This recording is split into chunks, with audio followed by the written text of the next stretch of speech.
Se ha armado una gran orquesta a orilla de mi ventana. Se ha armado una gran orquesta a orilla de mi ventana. Tocan toda la mañana su escenario en la floresta.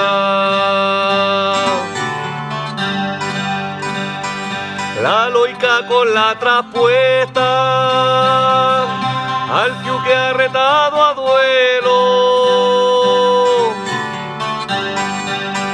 Él estando en pleno vuelo, fue a buscar su guitarrón. Mando a llamar el gorrión a los ángeles del cielo.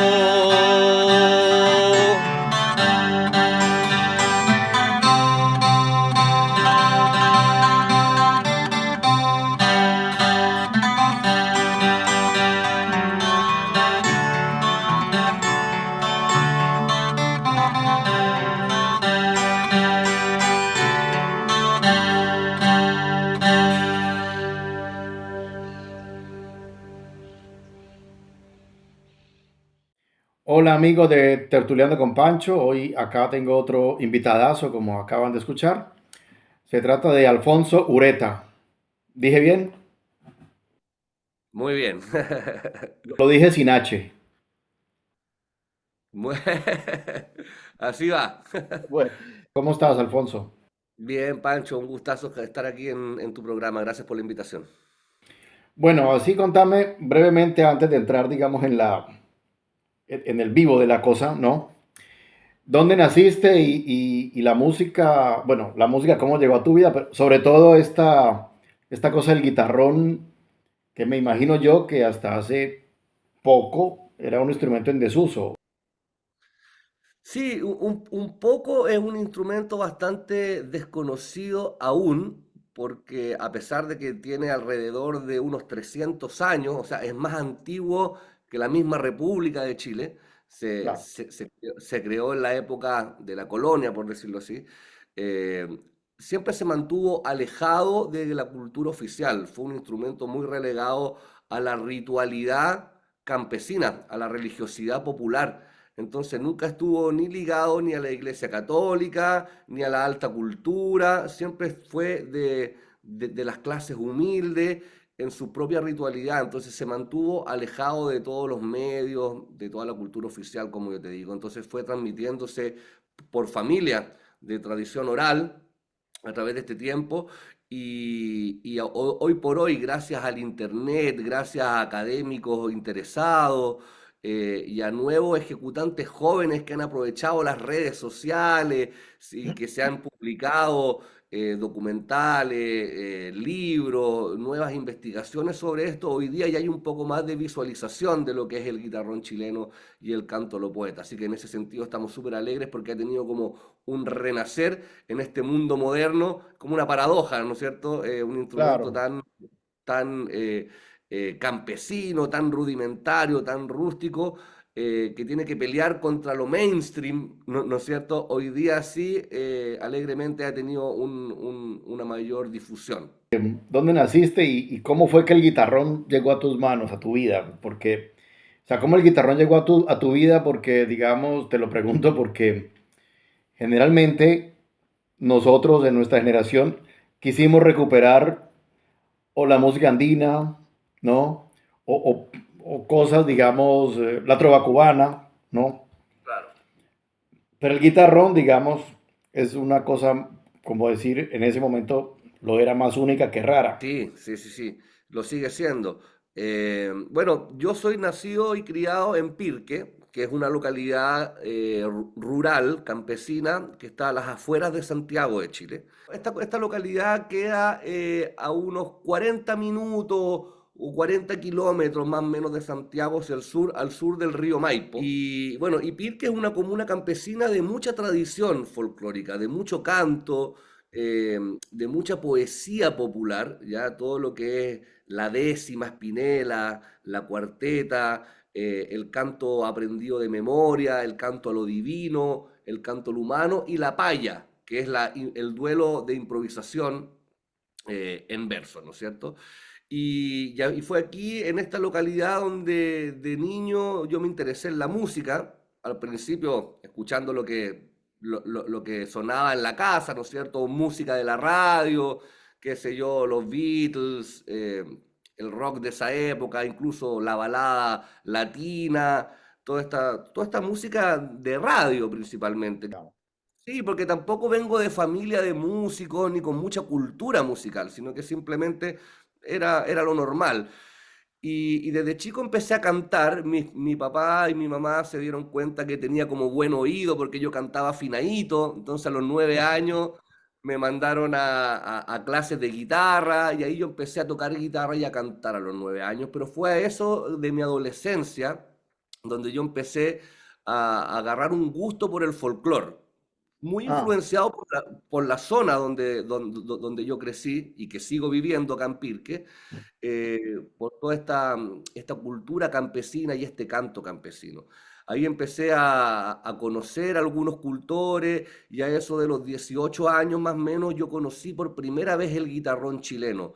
En un encuentro de justamente que se empezaron a hacer unos eventos para recuperar este instrumento, considerando que Pirque hoy día es llamada la cuna del guitarrón chileno, porque desde esta localidad fue que el guitarrón se rescató en un momento de la historia cuando el guitarrón estuvo peligrando en la continuidad de su ejecutante. Entonces, por ejemplo, varias investigaciones constataron que no habían más cultores en ningún otro lado de Chile, que más que un puñado, deben haber sido unos 5 o 6 personas que vivían en Pirque, que eran de esta zona y que ellos tocaban el guitarrón chileno. Por ejemplo, Violeta Parra, una, ella estuvo investigando, ¿no es cierto?, y en busca del guitarrón chileno, porque lo había oído hablar, ¿no es cierto? Y ella estuvo por varias partes de Chile buscando el guitarrón chileno y no encontró ningún ejecutante. De repente llegaba a algunas casas de algunos cantores y veía un guitarrón colgado, un guitarrón viejo colgado en la muralla. Y le preguntaba a los dueños de casa, y los dueños de casa que eran cantores, pero ya con guitarra, no con guitarrón, decían, no, lo que pasa es que mi padre o mi abuelo tocaba el guitarrón, pero o se había muerto, o ya estaba viejito, y nadie más fue aprendiendo esto. Entonces, si bien habían ejemplares en algunos lados, no habían cultores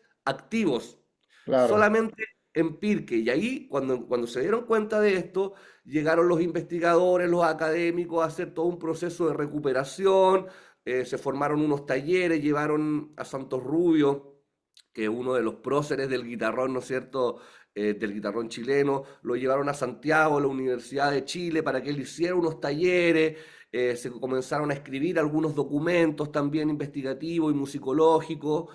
Entonces, en ese sentido, desde ahí empezó un rescate de lo que es la tradición del guitarrón chileno desde Pirque. Desde Pirque llegó a Santiago y poco a poco de la capital empezó a expandirse por el resto del país. Y hoy día, como te comentaba, ya el guitarrón goza de buena salud.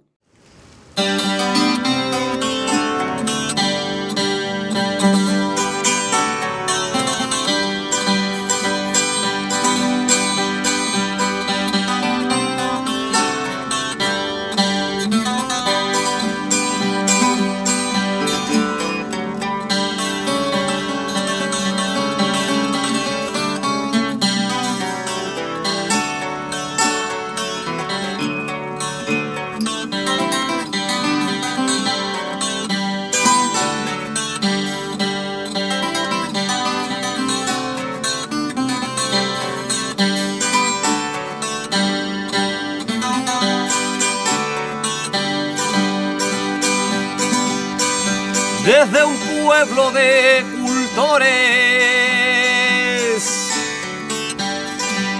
desde un pueblo de cultores a los pies de la montaña, una herencia me acompaña por la vida y sus albores. Aprendí de los mejores cantores a lo poeta. No he de ponerme etiquetas, juzguen ustedes mejor. Ante el noble espectador me presento, Alfonso Ureta.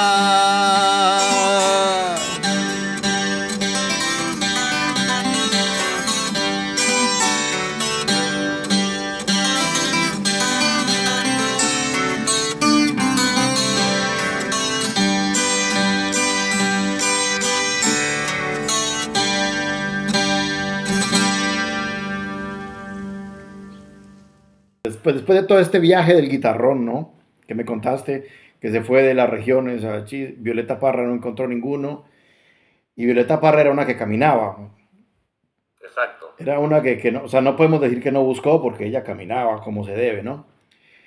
Exactamente. Y esto del canto a lo poeta, en vez de qué se trata. El canto a lo poeta es la expresión folclórica más antigua propiamente chilena, en el sentido de que se desarrolló ya aquí en la zona central de Chile, influenciada por supuesto del elemento español que llegó a América, ¿no es cierto? Y del elemento indígena, como dices tú, es como desarrollado a partir del criollo, ¿ya?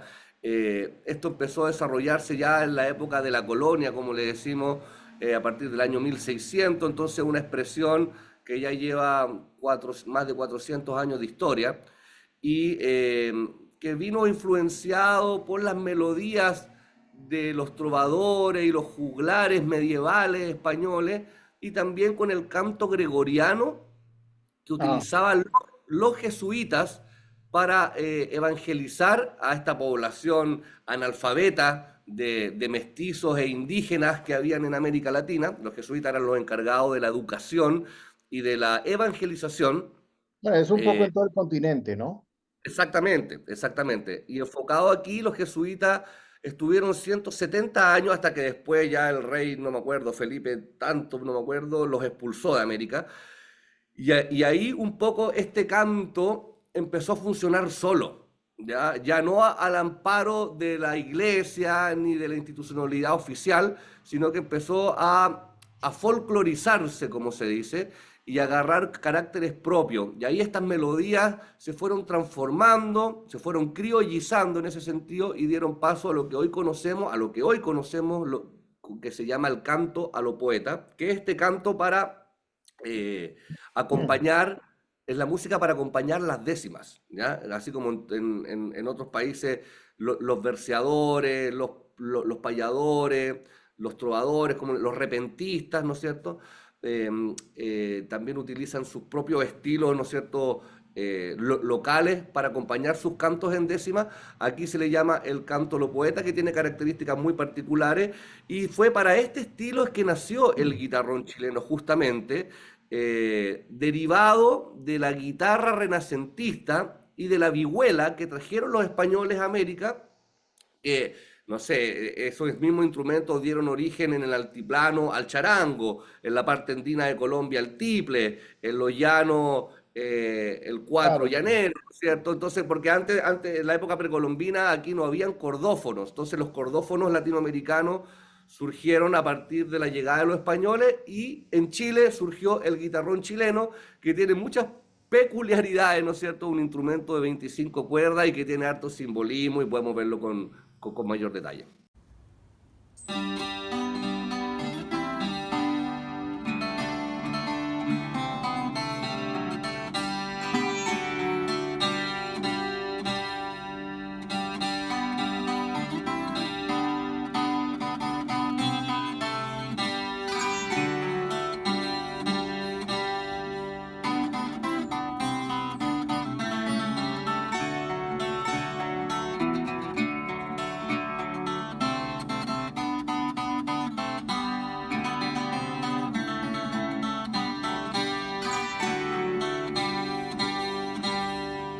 María, reina del cielo, María, flor de las flores. María, reina del cielo, María, flor de las flores. María de los pecadores, sí, hay que sí. María, sois el consuelo, Rosa, Romero y el alelí. María, ferviente anhelo, María, la gran señora. María, brillante aurora, María, madre del verbo. María de todos los siervos, ay sí, ay que sí. María es la protectora, Rosa, Romero y el alelí.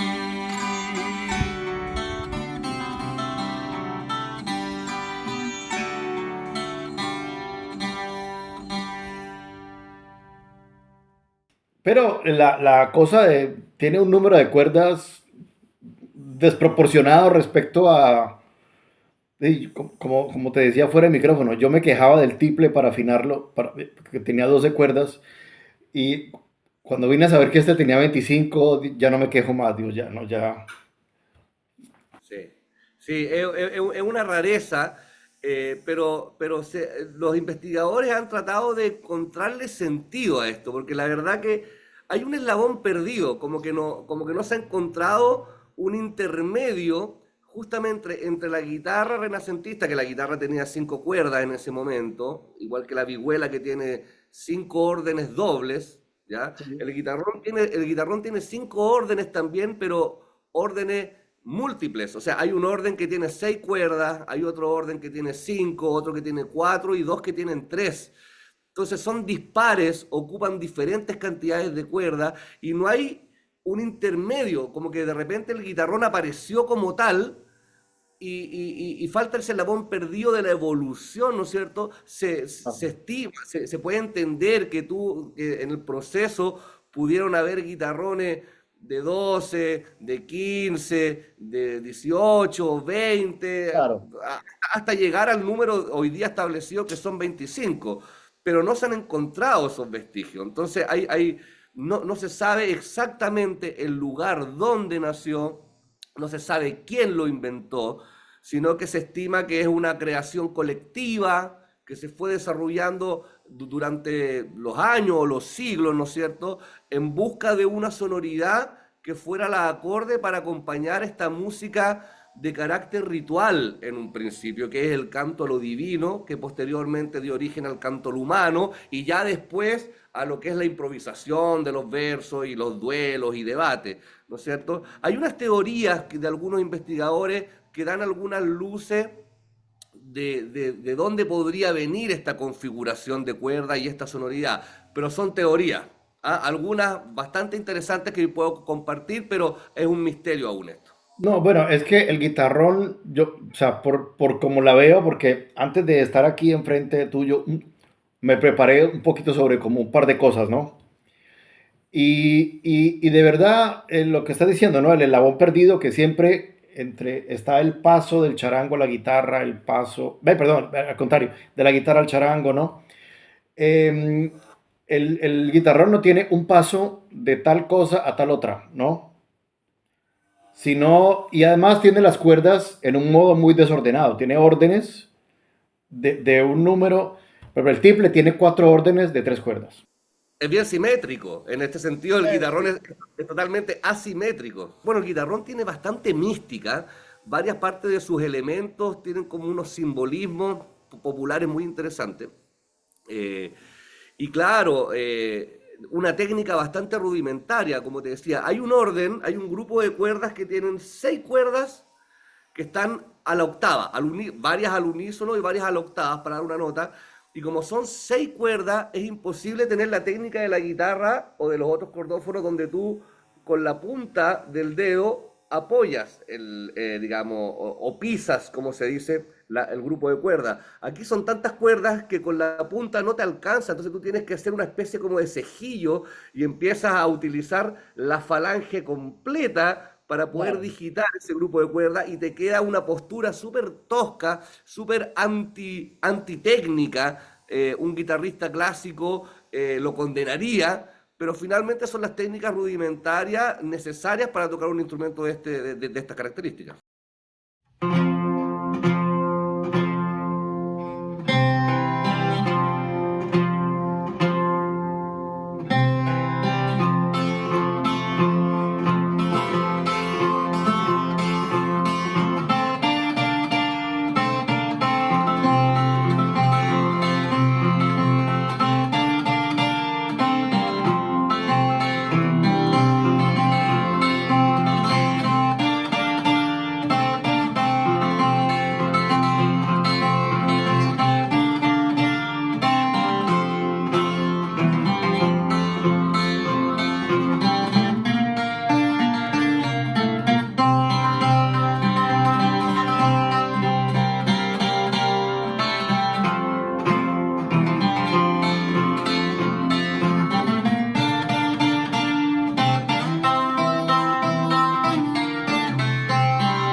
44 balazos dispararon los cobardes. 44 balazos dispararon los cobardes. En la más gris de las tardes, después de 1000 culatazos, después de 1000 culatazos,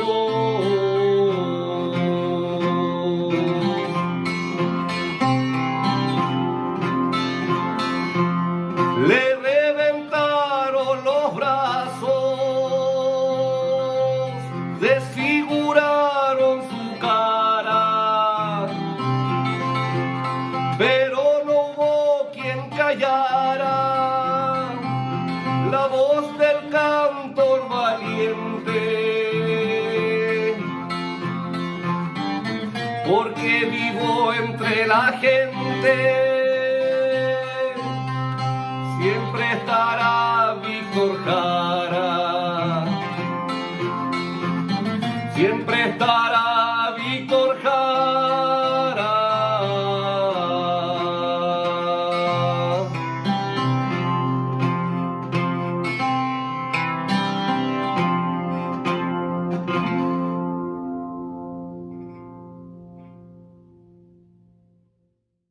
Entonces, estábamos diciendo el guitarrón chileno. Del guitarrón chileno, ¿podemos verlo? Por supuesto, aquí pueden ver un poco, miren el tamaño de la paleta, La ¿ya? cabeza es grande, claro. Claro, ahí tiene 3 corrillas de clavijas, son 7 cada una. En esta paleta hay 21 cuerdas que van desde el puente, ¿no es cierto?, a esta paleta principal. Y luego tiene 4 diablitos. Aquí, bueno, voy a sacar el afinador. Aquí tenemos 2 clavijas más y 2 clavijas más. Entonces estas están fuera del puente y son cuerdas al aire. Que suenan por simpatía. No por simpatía, porque para tocar, para que suenen hay que tocarlas, ¿ya? No es como el Ah, sitar, no es como el sitar que tiene unas cuerdas por debajo que son para que resuenen por simpatía y le den esta especie como de reverb, ¿no es cierto? No, esta hay que tocarla, pero sí tienen afinación fija y están en una octava más aguda que las otras ordenanzas de aquí del mástil. Eso están en ese registro y estas están más agudas, justamente claro. para adornar los 2 acordes principales, a los que saben de música, los acordes de tónica y dominante, ¿ya?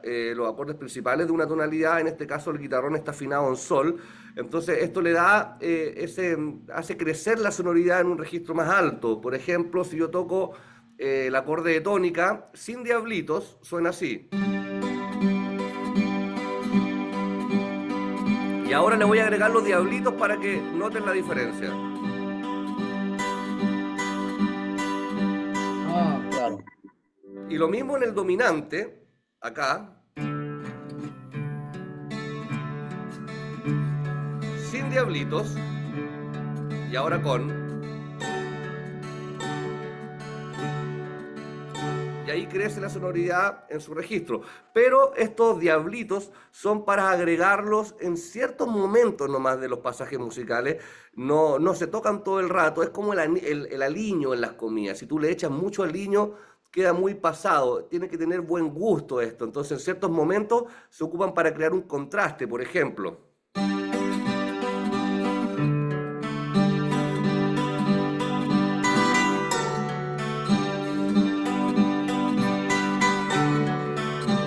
Entonces es para reforzar las cadencias, más que nada, en ciertos cierres de frase, en momentos intermedios donde no se canta, en los respiros, ahí uno va rellenando con estos diablitos para darle ese contraste sonoro.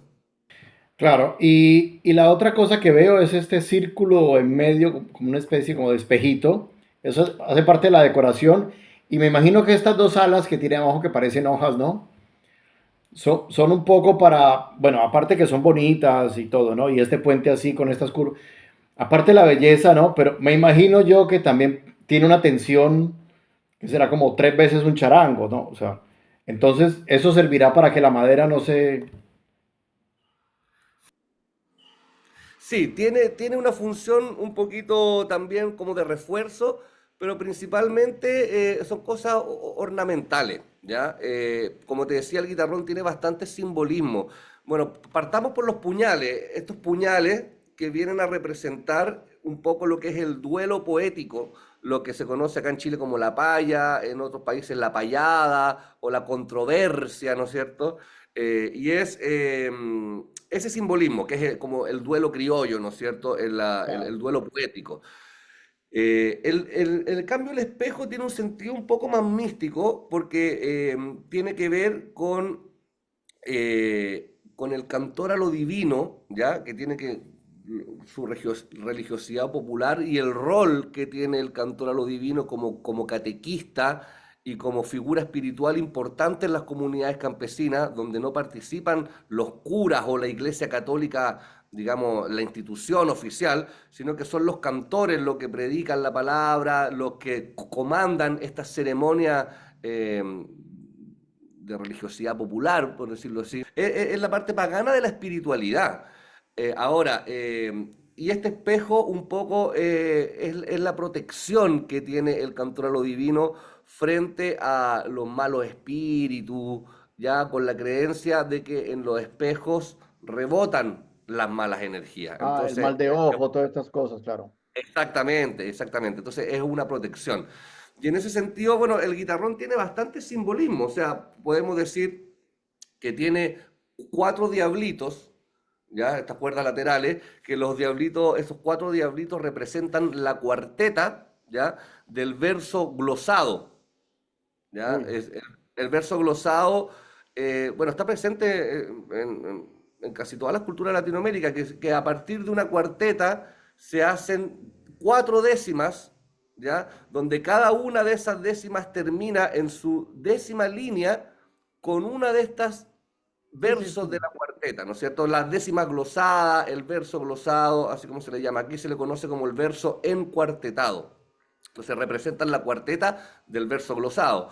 Entonces, otros simbolismos que tiene también el guitarrón son las cinco órdenes, ¿no es cierto? Los grupos de cuerda. Uno, dos, tres, cuatro y cinco, que representan las cinco décimas que tiene el verso glosado. Yo te había dicho que a partir de la cuarteta se hacen cuatro décimas, pero en Chile a este verso glosado se le agrega una quinta décima que se le llama por despedida. Es una particularidad que se dio acá en Chile. Entonces, un verso chileno en realidad no tiene cuatro, sino que tiene cinco décimas, de las cuales cuatro son de la glosa de la cuarteta, más una quinta de despedida. Y por último, en la paleta principal tiene 21 clavijas que vienen a representar las 21 entonaciones o melodías que todo buen cantor debiera saberse. Esto es un poco de la mitología que se ha venido construyendo a través de los años, ¿no es cierto? ¿Será verdad? ¿No será verdad? Bueno, Pero sí. un poco le da esta magia al instrumento también.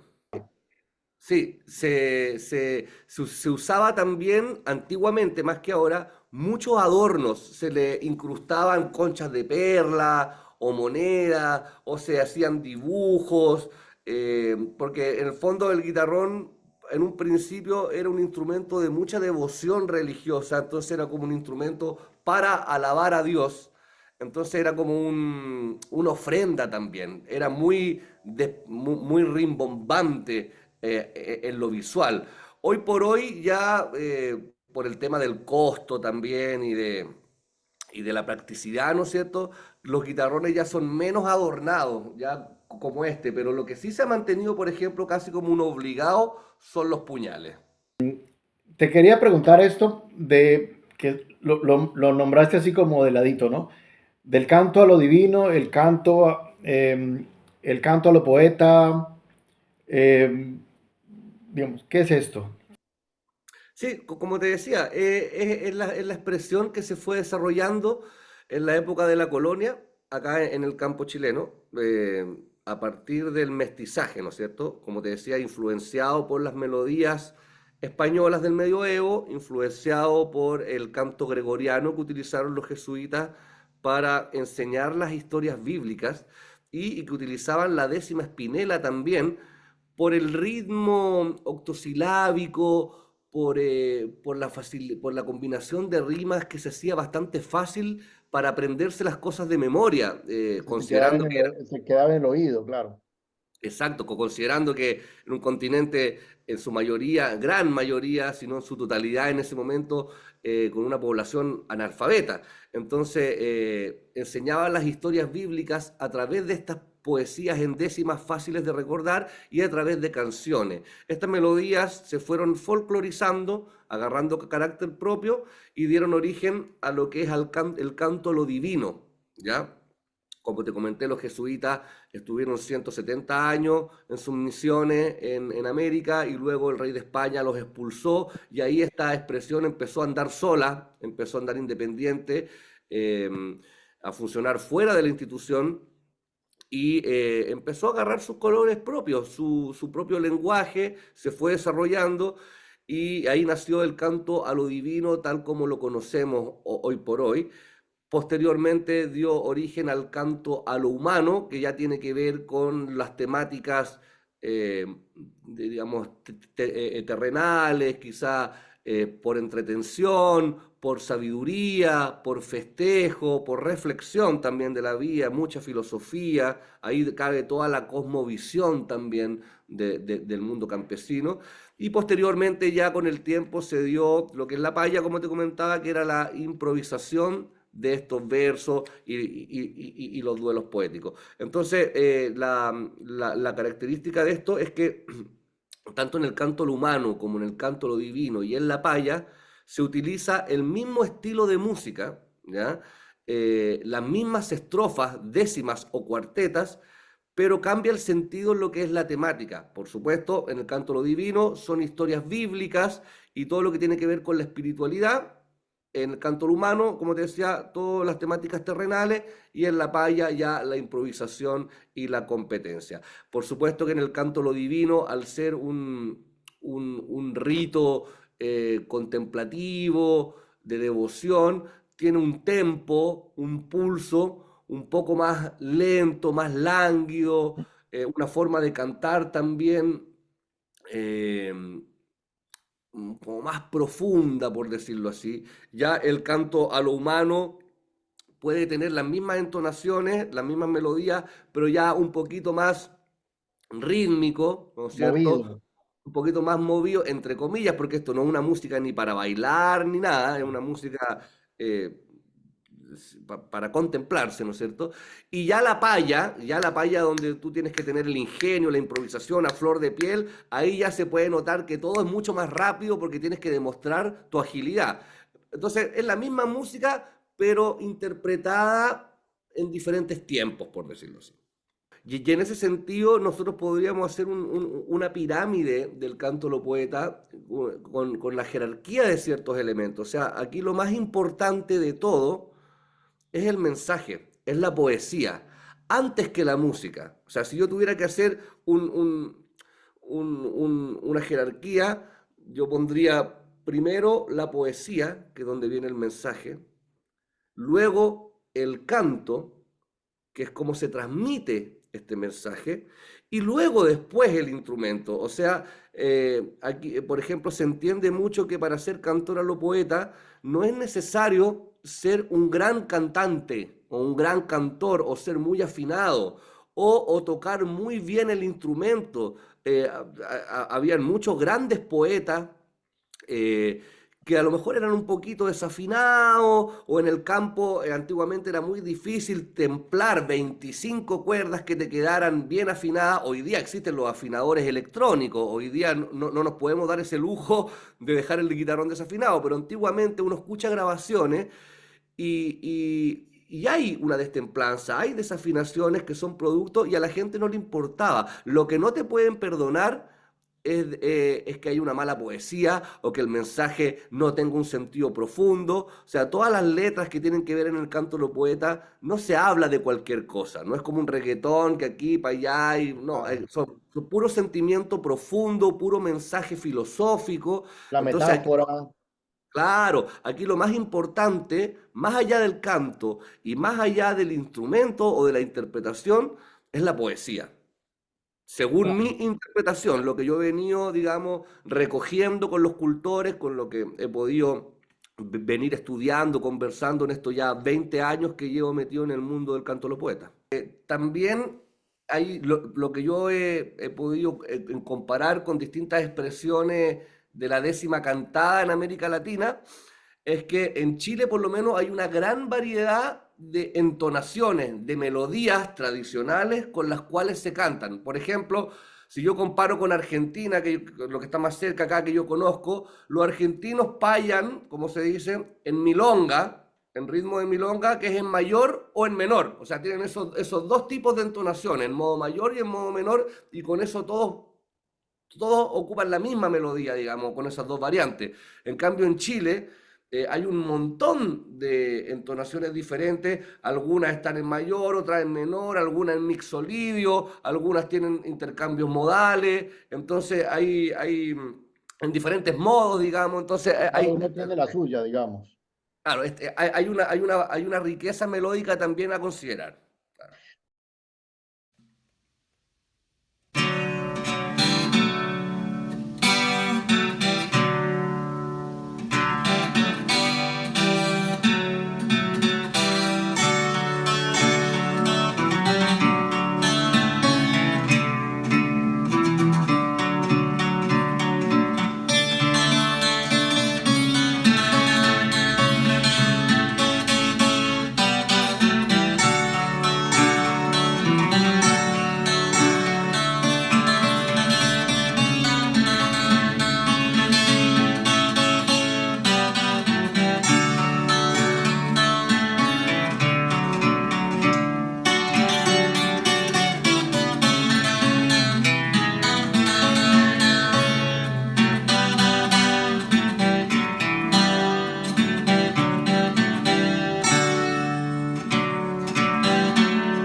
diste gracias a la vida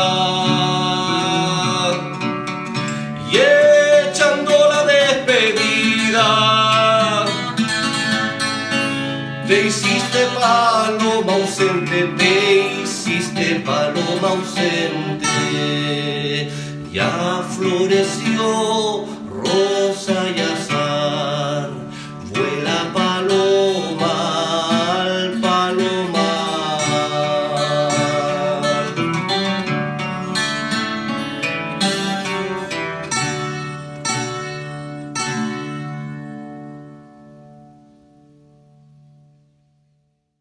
Bueno, pues no, te cuento que me encantó esta historia del guitarrón y también tu historia musical, pues que se ve en la explicación que diste del guitarrón, que se ven los 20 años de caminada por el guitarrón, por los senderos del guitarrón, y esperemos que se repita. Bueno, yo invito a los auditores también a que puedan adentrarse en el mundo del canto de los poetas. Hoy día ya hay, y del guitarrón chileno, hoy día ya hay material disponible, como te decía, gracias a la tecnología. Se han grabado documentales, se han grabado discos, hay algunas publicaciones ya disponibles que se pueden encontrar en internet, hay videos en YouTube. Entonces es un mundo muy interesante. Yo les voy a recomendar mi libro que escribí el año 2022 después de mucho recorrido investigando y todavía me queda mucho más. Este es la primera edición que espero poder hacer una segunda aumentada y corregida, que es una investigación musicológica y un método de enseñanza que yo vine desarrollando a partir de las enseñanzas de la tradición oral, de cómo yo recibí este conocimiento de los cultores, pero también complementándolo con elementos académicos y teóricos que recibí también en mi paso por la universidad. Entonces ahí conjugo estos dos mundos para hacer este método y eso está disponible para todo el mundo a través de Amazon. Así que ustedes se ponen en Amazon, buscan el guitarrón chileno y les puede llegar directamente a su domicilio en cualquier parte del mundo. Ese libro está súper amable, traté de escribirlo con un lenguaje no muy sofisticado para que cualquier persona lo pueda entender. eh, y también tengo dos discos publicados de guitarrón chileno, que se llama A lo humano y lo divino y A lo humano y lo divino volumen 2 que están disponibles en todas las plataformas de streaming y en ambos discos yo recojo 42 entonaciones tradicionales, 42 melodías que se utilizan en este canto de los poetas, acompañadas con guitarrón chileno y donde se cantan diferentes décimas por los distintos fundamentos al humano y a lo divino. Así que Digamos. invitado a todo el mundo a que puedan adentrarse en este maravilloso mundo. Bueno, me encantó tenerte y como te digo, esperemos que se repita y Un gustazo, Francisco. Espero que estén muy bien. Un saludo a todos los auditores y ya nos estaremos encontrando nuevamente.